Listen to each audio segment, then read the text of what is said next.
नमस्कार, उज्जैन बुलेटिन में आपका स्वागत है। मैं हूं आपके साथ आस्था पांडे। इस बुलेटिन में हम आपको रूबरू करवाएंगे जिले की प्रमुख खबरों से। तो चलिए शुरू करते हैं खबरों का सिलसिला। पहली खबर में बात सिंहस्थ मेले की, जिसको लेकर प्रशासन द्वारा युद्ध स्तर पर तैयारियां की जा रही हैं। अगली खबर उज्जैन से है, जहां सर्किट हाउस में आयोजित प्रेस वार्ता में पूर्व मुख्यमंत्री दिग्विजय सिंह ने राम मंदिर निर्माण और चंदे के मुद्दे पर केंद्र सरकार और भाजपा पर तीखा हमला बोला है। ऐसी तमाम खबरों पर विस्तार से डालेंगे नजर। उज्जैन में सिंहस्थ 2028 की तैयारियां मिशन मोड में शुरू हो गई हैं, जिसमें प्रशासन ने भव्य आयोजन के लिए निर्माण कार्यों के साथ साथ 2016 के महाकुंभ का अनुभव रखने वाले वरिष्ठ अधिकारियों की विशेषज्ञता को भी शामिल किया है।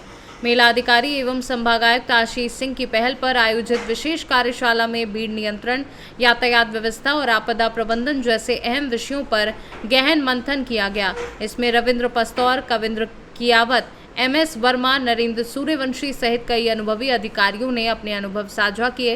कलेक्टर रोशन कुमार सिंह ने कहा कि उद्देश्य केवल पुराने अनुभवों को दोहराना नहीं, बल्कि आधुनिक तकनीक के साथ समन्वय कर एक प्रभावी कार्य योजना तैयार करना है।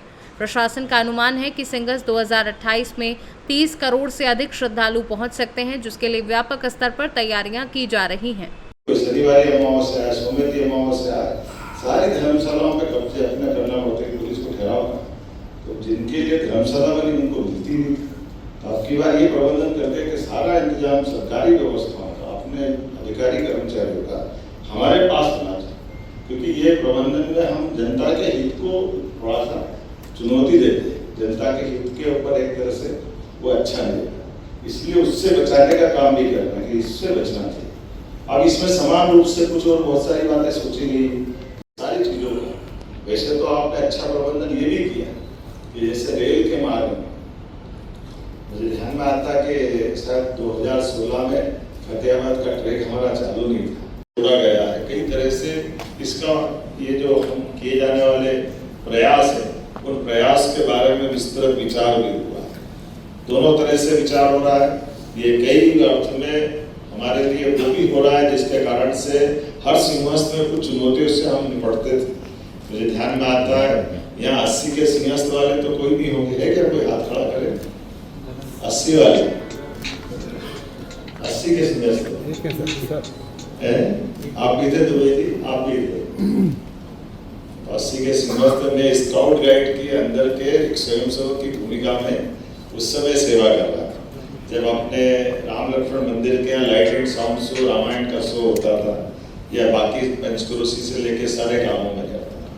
बाणों के सिंहस्थ में कौन कौन थे? उनको नहीं बुलाया नगर निगम के, उस समय मेला अधिकारी थे, इंदौर में रहते हैं। हाँ, रामेश्वर गुप्ता जी, वो छूट गए थे। मेरे को ध्यान में आता उस समय का किस्सा कि मैं सिंहस्थ समिति में था, मैं राष्ट्रीय मंत्री था विद्यार्थी परिषद का, और ये बात सही थी कि आयु तो हमारी कमी थी। ये अलग बात है कि दायित्व के कारण से सिंहस्थ की समिति से केंद्रीय समिति तक अंतर आए, और मेरे नाम राशि भी 5-7 और थे यहाँ। ऐसे में वो विष्णु यादव जी के बड़े भाई का नाम भी मेरे नाम पे। मुझे ध्यान में गोपाल मंदिर के नगर निगम की एक सिंहस्थ समिति की बैठक में मैं अंदर जा रहा हूँ, तो एक चपरासी थोड़े बड़े उम्र के दादा थे, उन्होंने हाथ तुम कहाँ जाओ कि मैं अंदर जा रहा हूँ। ये लगती कि मेरी बाकी गतिविधियों को लेकर समाचार पत्रों में तो खूब आता था, लेकिन वो टीवी का जमाना नहीं, समाचार पत्रों का जमाना था। तो समाचार पत्रों से नाम पढ़ते थे, और वो कौन क्या है ज्यादा इसके बारे में। वैसे उन्हें हाथ लगाया, क्यों जाओ, कहाँ जाओ? मेरे सिंहस्थ समिति की बैठक में जाओ। आपका नाम क्या है? मेरा नाम बताया। तुम कहाँ से हो गए? आपको तुम्हारे बराबर बच्चे उनके, मैं उनको जानता हूँ, तुम नहीं हो सकते, तुम जाओ यहाँ। उज्जैन से सीनू संवाददाता विजय सोलंकी की रिपोर्ट। उज्जैन सर्किट हाउस में आयोजित प्रेस वार्ता के दौरान मध्य प्रदेश के पूर्व मुख्यमंत्री दिग्विजय सिंह ने राम मंदिर निर्माण और चंदे के मुद्दे पर केंद्र सरकार और भाजपा पर तीखा हमला बोला। उन्होंने प्रधानमंत्री नरेंद्र मोदी और गृह मंत्री अमित शाह पर RSS और विश्व हिंदू परिषद को बचाने का आरोप लगाते हुए कहा कि राम मंदिर आंदोलन को राजनीतिक लाभ के लिए इस्तेमाल किया गया है। दिग्विजय सिंह ने चंदा संग्रह में अनियमितताओं का दावा करते हुए इसकी जांच की मांग की, और साथ ही उज्जैन महाकाल मंदिर की व्यवस्थाओं तथा RSS से जुड़े प्रभाव को लेकर भी सवाल उठाए। उन्होंने प्रदेश की राजनीति पर टिप्पणी करते हुए मुख्यमंत्री डॉक्टर मोहन यादव को जनता के हित में काम करने की नसीहत दी और केंद्र सरकार की नीतियों पर भी निशाना साधा। टिकाऊ दोनों हैं, तो इसलिए मैं उसमें ज़्यादा में नहीं पढ़ना चाहता। ये टिकाऊ माल बैठा हुआ है और बिकाऊ माल भाजपा में है। दूसरा मेरा सवाल था ये कि इंदौर से जो कांग्रेस की राजनीति करते हैं वो लोग जो है अभी जो ये मेट्रोपॉलिटन सिटी बनाई गई है उसमें जो उज्जैन को जो उसका कार्यालय मतलब नाम को लेकर साले बनाया है, देखिए बात ये है, ये विरोध क्यों कर रहे हैं मेट्रोपोल। देखिए मैं इसका समर्थक हूँ कि उज्जैन, देवास और इंदौर को मेट्रोपॉलिटन का स्ट्रक्चर दिया है, क्योंकि वैसे ही उज्जैन, इंदौर और देवास एक ट्रायंगुलर है जिसमें कि अच्छी तरह से अर्बन डेवलपमेंट होना चाहिए। मैं उसका पक्षधर हूँ, लेकिन बात यह है कि उसको उज्जैन मेट्रोपॉलिटन का दे दिया था। मुख्यमंत्री जी का इलाका है, स्वाभाविक है, लेकिन इंदौर भी बड़े बड़े भारतीय जनता पार्टी के नेता हैं, मंत्री हैं, उनका मैं नाम नहीं लूँगा। कांग्रेस को आपत्ति क्यों है उज्जैन के विकास में? कांग्रेस को आपत्ति क्यों है? बिल्कुल आपत्ति, मुझे क्या आपत्ति है।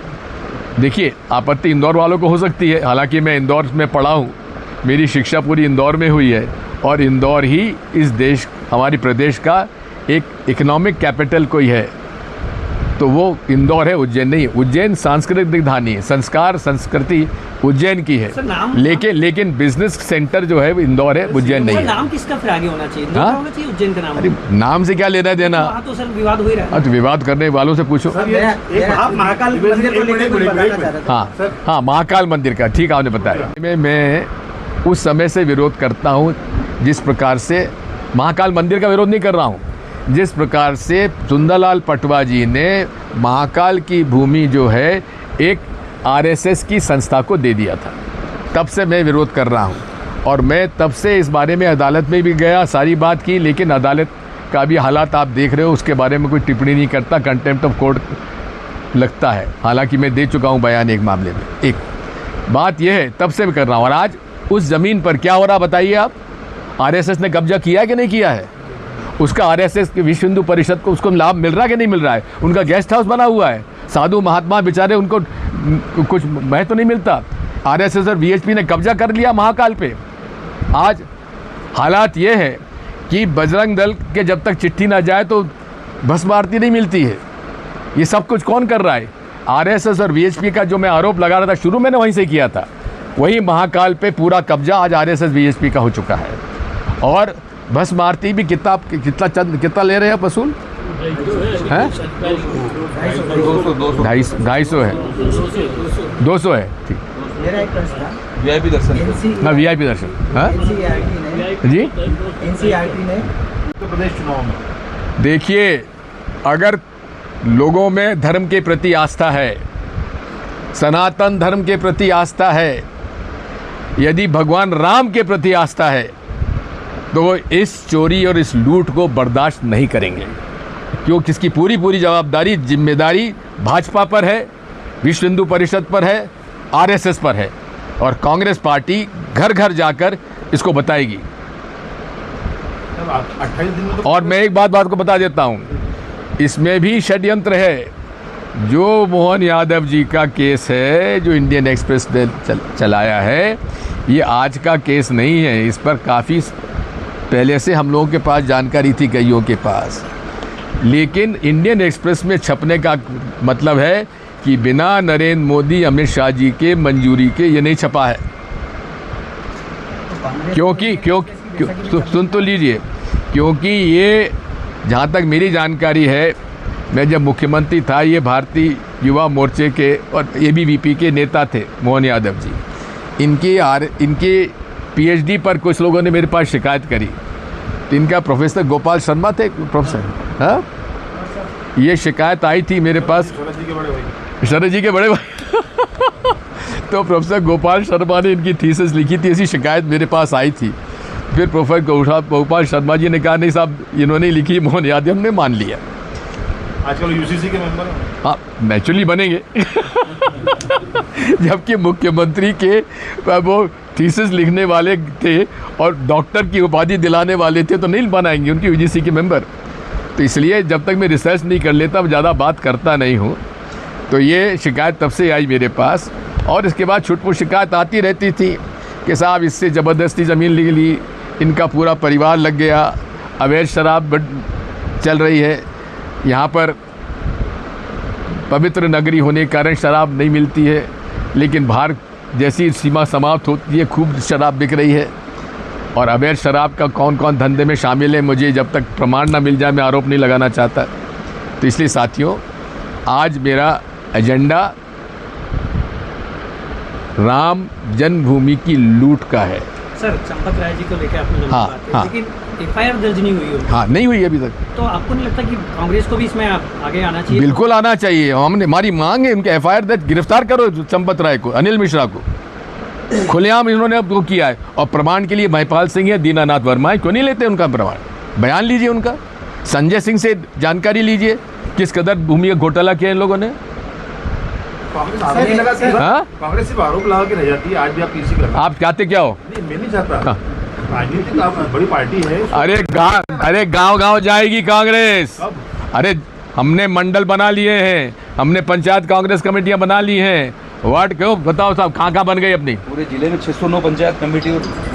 ये घर घर जाएंगे अब लोग। राजा साहब, मेरे दो सवाल हैं। हाँ बताओ। कि आप हैं मंत्री भी हैं, बटू शंकर जोशी, बाबूलाल मालवीय जी भी, उनको बैठा रहा हूँ मैं, और राजू वशिष्ठ हमारे नेता रहे, पूर्व विपक्ष के नेता रहे। आओ बटू बैठो। मैं शुरू से कहता रहा हूँ कि आरएसएस और विश्व हिंदू परिषद को ना धर्म से मतलब है, ना किसी धार्मिक व्यवस्था से मतलब है। इन्हें मतलब है सत्ता से। इनको मतलब है अधिक से अधिक भूमि हड़पने में। और ये चरित्र की बात करते हैं, लेकिन इनसे बड़ा भ्रष्ट कोई समूह आपको मिलेगा नहीं, जिसका कोई पंजीकरण नहीं, जिसकी कोई सदस्यता नहीं, जिस पर कोई कानून लागू नहीं होता, जिसकी गुरु दक्षिणा पर टैक्स नहीं देते,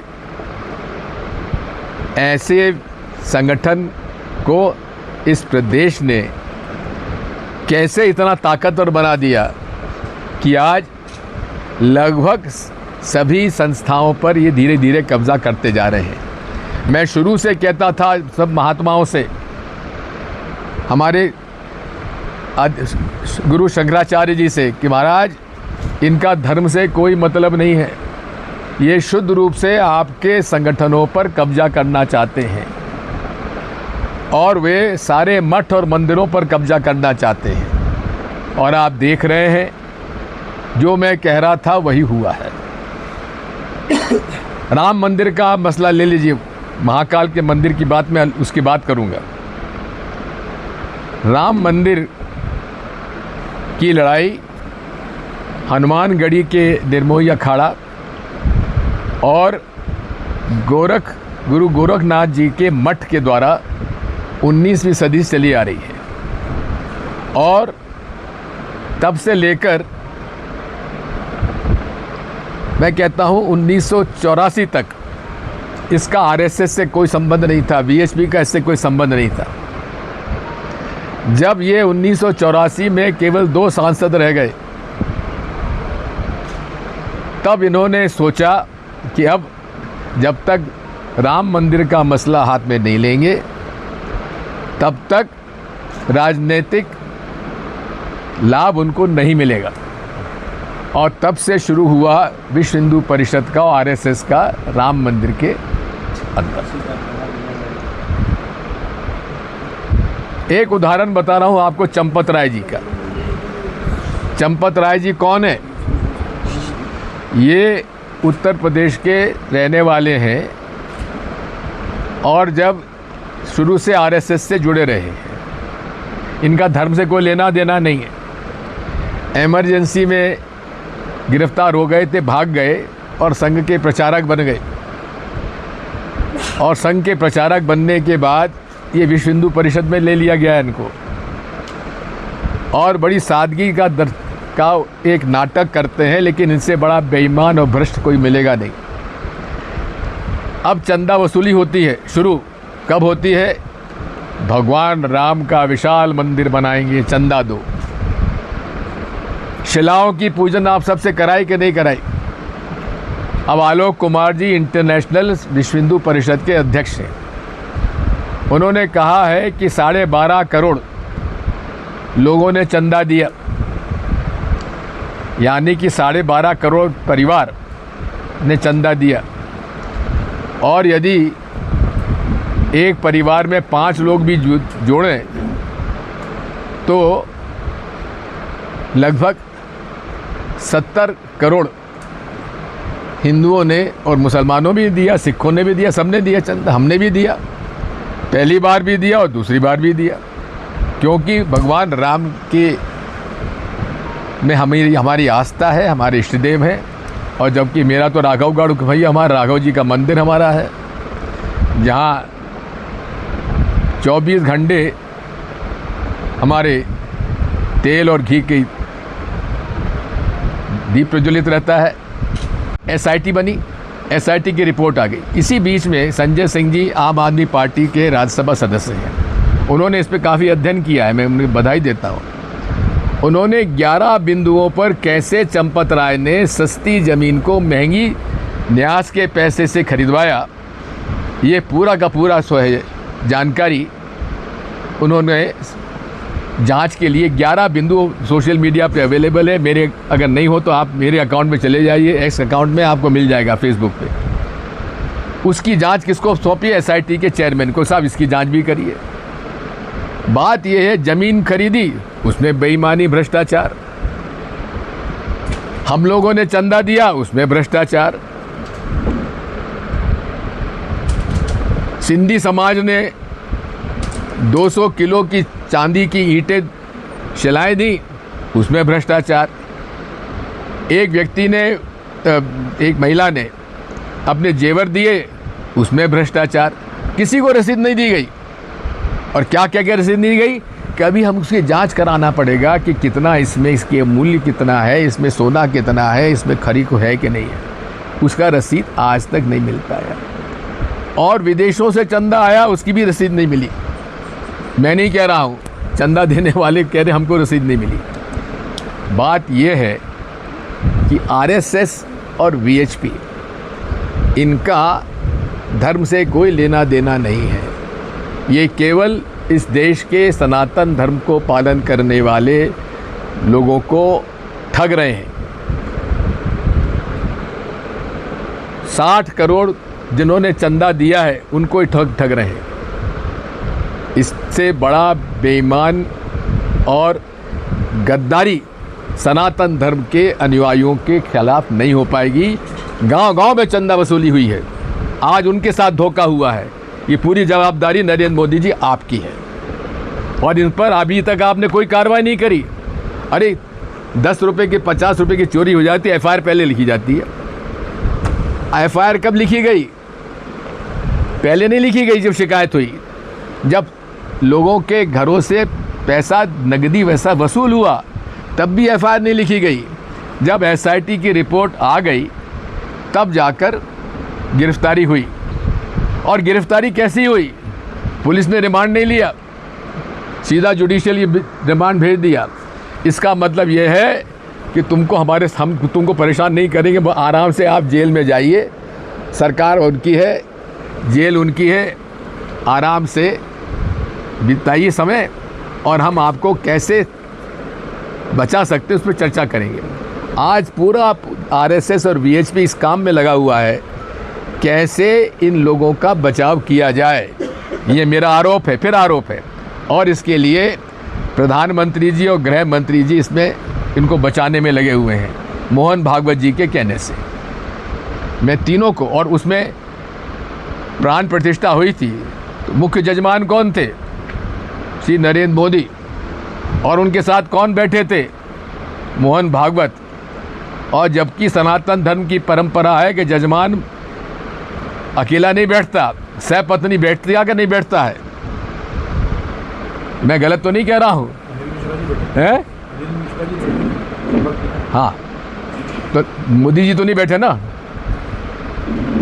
देखिए, प्राण प्रतिष्ठा की जो मुख्य जजमान कौन थे, नरेंद्र मिश्रा थे या मोदी जी थे? उद्घाटन करता था। नहीं, वो थे मुख्य जजमान।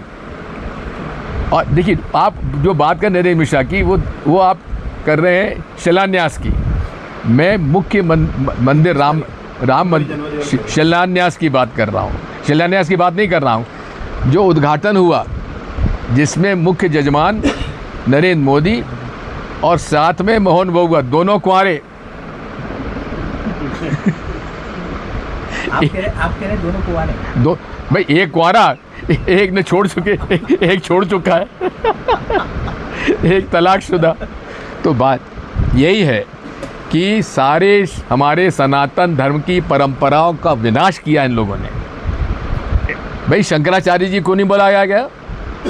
एक भी अरे कराते अगर बिना परंपराओं के, बिना पत्नी के बिठाते, तो निर्मोही अखाड़े वालों को बिठा देते, महंत को, जिन्होंने सारी लड़ाई लड़ी, जो आज बेचारे परेशान हैं, गरीब हैं। बात वही है कि ये सनातन धर्म का विनाश कर रहे हैं, ये सनातन धर्म को नहीं बढ़ा रहे हैं और पूरे देश के सनातन धर्म के पालन करने वाले हम सब के साथ धोखा दे रहे हैं। इस बात को मैं आज बताना चाहता हूँ। और ये क्या है? ये आरएसएस मॉडल ऑफ गवर्नेंस है। खूब खाओ, खूब खिलाओ, और हम सब अनरजिस्टर्ड हैं, इसलिए हमारी कोई मेंबरशिप नहीं है, इसलिए किसी पर कोई कार्रवाई नहीं होगी। उज्जैन से सीनू संवाददाता विजय सोलंकी की रिपोर्ट। आगामी सिंघस महाकुंभ 2028 को सुरक्षित और अग्निरोधी बनाने के लिए उज्जैन प्रशासन ने आधुनिक तकनीकों के उपयोग की दिशा में कदम बढ़ाए हैं। दशहरा मैदान में आयोजित अग्नि सुरक्षा एवं आपदा प्रबंधन के लाइव डेमो में कलेक्टर रोशन कुमार सिंह और नगर निगम आयुक्त अभिलाष मिश्रा की मौजूदगी में विशेषज्ञों ने उन्नत अग्निशमन उपकरणों का प्रदर्शन किया। इस दौरान डॉक्टर PS रहांग डाले की टीम ने फायर फाइटर्स को भीड़भाड़ और सक्रिय जगहों में रोबोट, ड्रोन और अन्य अत्याधुनिक तकनीकों के उपयोग की जानकारी दी। ATV, QRV और कंप्रेस्ड एयर फोम सिस्टम से लैस वाहनों के साथ साथ रिमोट कंट्रोल रोबोट और UAV ड्रोन तकनीक के जरिए निगरानी और त्वरित राहत कार्यों की व्यवस्था पर भी जोर दिया गया। नगर निगम आयुक्त ने बताया कि पहल सिंघस के साथ साथ शहर की आपदा प्रबंधन व्यवस्था को भी मजबूत करेगी। लगती है, उसको देखते हुए क्या प्रिवेंशन किया जाएगा और किस प्रकार का अभी योजना बनाई जा रही है? देखिए, फायर सेफ्टी के रिगार्डिंग प्रिपरेशन जो है न सिर्फ सिंहस को देखते हुए बल्कि शहर में भी जो आवश्यकता है उसके हिसाब से लगातार हम लोग एक्सप्लोर कर रहे हैं कि क्या क्या चीज़ों की आवश्यकता है। उसी क्रम में आज ये एक कंपनी जो है प्रेजेंटेशन देने आई थी, इनके फायर रोबोट्स और STV वगैरह जो गाड़ियाँ वगैरह थी, उनका ट्रायल लेके और इनकी जो एक्सपीरियंस है, SOPs हैं, उसको समझते हुए कि किस फायर को कैसे अच्छे से टैकल किया जा सकता है। और विशेष रूप से अपने यहाँ शहर में कुछ ऐसे भी वाहनों की आवश्यकता है जो तंग गलियों में चल सकते हैं, दूर से कंट्रोल हो सकते हैं। उन सभी चीज़ों को टीम को ट्रेन करने के लिए, समझने के लिए इनको आए थे। एक अच्छा अनुभव इनसे साझा हुआ और कुछ नए मशीन्स, नए इक्विपमेंट्स जिस तरीके से फायर सेफ्टी के इश्यूज़ को टैकल करने के लिए रिक्वायर्ड है, उनसे भी समझ में आया और टीम को भी इससे थोड़ा सा गाइडेंस मिला है और हम लोग कैसे उज्जैन के फायर सेटअप को और इम्प्रूव कर सकते हैं CS के हिसाब से और शहर की ग्रोथ के हिसाब से, इस पर लगातार उज्जैन नगर निगम काम। Thank you. के केंद्र महाकाल की इस नगरी में सिंहस्थ का 2016 का जो आयोजन था, उसमें लगभग 7 करोड़ श्रद्धालु उस अवधि में आए थे। आज 2022 में महाकाल लोक बनने के बाद से और धर्मालुओं की संख्या में निरंतर वृद्धि होती जा रही है। इसको देखते हुए ये अनुमान है कि लगभग 30 करोड़ श्रद्धालु सिंहस्थ की अवधि में यहाँ पर आएंगे और इसको देखते हुए जो बुनियादी ढांचा है, उस बुनियादी ढांचे को निर्माण करने के लिए बहुत अच्छा कार्य हो रहा है। सारे मार्गों के जो चौड़ीकरण का कार्य हुआ है और जो आंतरिक व्यवस्थाएं हैं, उनको व्यवस्था को सुधार करने के लिए जो कार्य किया गया वो अद्भुत है। पूर्व के अनुभव और वर्तमान की व्यवस्था दोनों के सम्मिश्रण का एक ही मंच पर समीक्षा का जो कार्य हो रहा है, इससे निश्चित रूप से 2028 के सिंहस्थ को भव्यता देने में मदद मिलेगी। लग जाती है, उसके लिए क्या नवाचार करा है, किस प्रकार से इनसे फायर फाइट की जा सकती है? ये सिर्फ मेले के लिए नहीं है, एक जनरल आप देखिए, आपकी जो शहर की रचना हो रही है ना, कोई उज्जैन पर हर जगह पे छोटी छोटी गलियाँ है, झुग्गियाँ है होटल्स है, जहाँ पे बड़े बड़े हादसे हो रहे हैं, लोगों की यातायात हो रही है।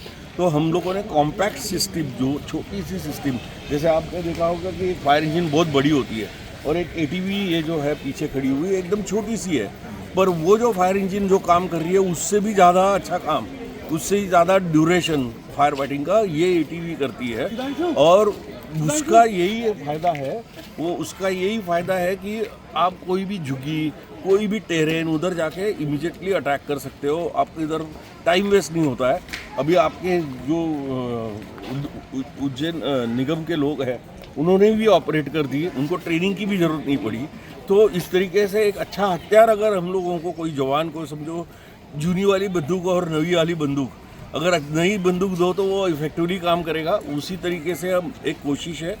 अपार्ट फ्रॉम दैट हम लोगों ने रोबोट्स लाए हैं, फिर ड्रोन्स लाए हैं। जैसे आप बहुत बड़ा एरिया है, वहाँ पे ड्रोन जा रहा है और ड्रोन आपका मैपिंग नहीं कर रहा है, लोग जा रहे आ रहे, उसका नहीं हो रहा है, तो उनको किस तरीके से कोऑर्डिनेट करना चाहिए, ये सब का एक संजोग एक करके आज थैंक्स टू इन्होंने प्रोएक्टिवली काम करा, क्योंकि उज्जैन में अपने इधर सिंहस्थ हो रहा है, उसकी तैयारी और उसके साथ साथ आए दिनों में उज्जैन में अच्छी तरीके से फायर फाइटिंग हो, डिजास्टर मैनेजमेंट हो, इसके हिसाब से हम लोगों ने डेवलप। क्या नाम लेते सर आप? मेरा नाम राहंगदले, प्रभात राहंगदले।